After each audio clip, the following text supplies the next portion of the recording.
All right, guys, look, this is the last 40 seconds of the Celtics Mavericks game 3. Let's just watch it, see how it ends. Before we screen share, what a insane comeback by the Mavericks. They were down almost 18-20, and it's the Celtics. It's not even a comeback. The Celtics, it's great offense, but the Celtics just like collapsed. Like they just went into prevent offense and like barely tried, just chucking up shots from 3-point line. But let's see if we could watch the ending of this here. Lucas out on that stupid charge reaching attempt. Oh my! You know what? The only reason they're even in this game, the only reason Irving's having a good game is he's shooting those step back to the left threes, which the Celtics have been giving him all series, and he's finally decided to just take them and say, "Hey, I'm skilled enough to make these." That shot, the the reason he has points this game, like more than 14, is because he's been willing to take those shots.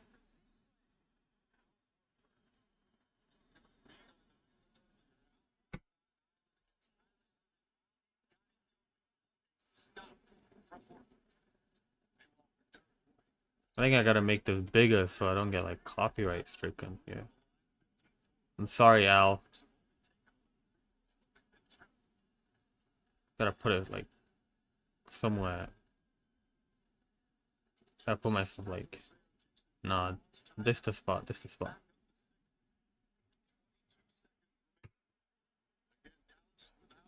Alright.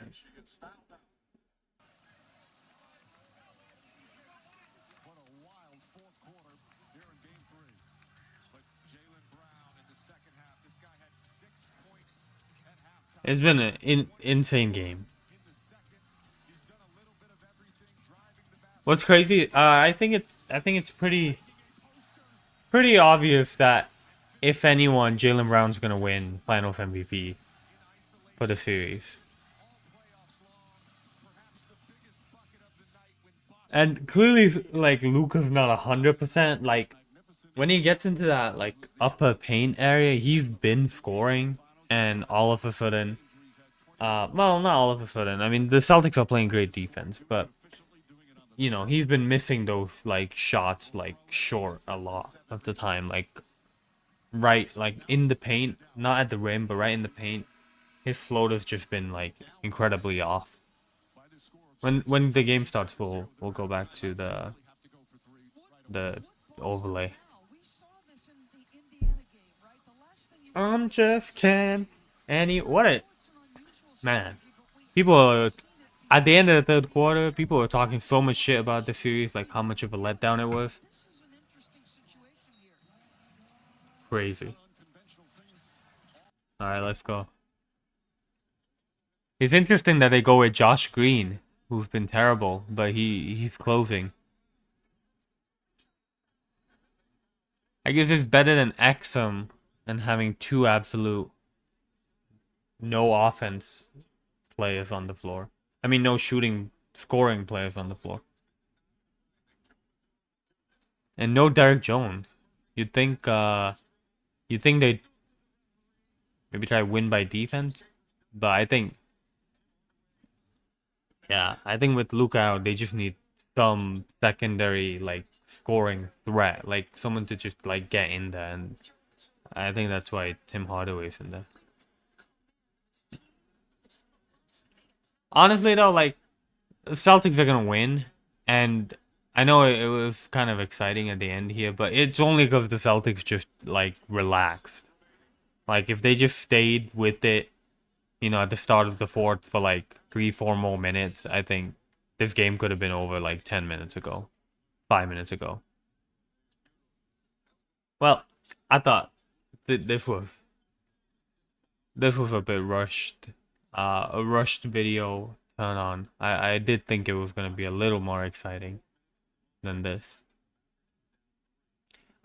Honestly, I think Mavericks low key kind of frauds. Uh, like this Celtics team has just proven that, yeah, sure, they had an easy run through the East, but they're great, right? Um they're an incredibly dominant team. I actually love teams like this where, yeah, the game's over, where each position and the player they have in it seems almost absolutely perfect. And this 5-out offense is just an absolute cheat code. And like every team should just strive for that without obviously sacrificing so much defense.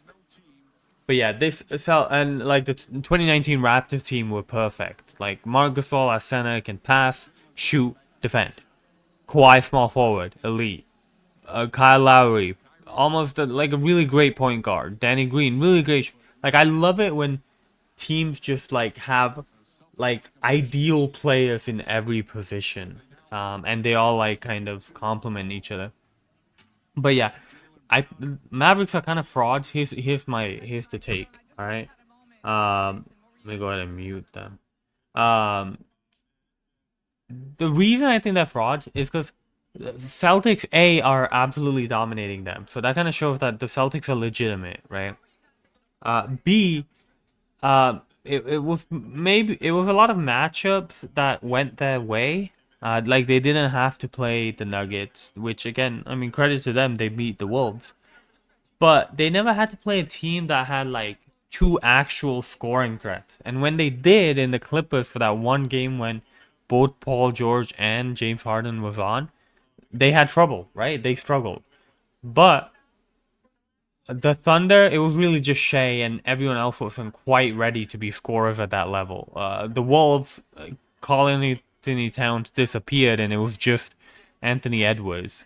And now, when they actually have to defend more than one primary player, they have absolutely choked. Like, the defense, whoa, yeah, all of a sudden, it's just not good enough, right? Like, it just wasn't good enough, unfortunately. And usually, if you look back on championship teams, maybe other than, again, the 2019 Raptors, most teams have two reliable scoring threats, and the Mavs just couldn't keep up because they couldn't defend that. And also, that might be a bit unfair with all that being said, because this level of 5-out offense that the Celtics have, and the way Al Horford's held up defensively, like he's been amazing guarding Luka. But this level of 5-out offense that Boston has, I mean, Brad Stevens is Finals MVP. Like, it's the ultimate cheat code of a team setup. All right, I'm done. Deuces. Great game. See y'all later.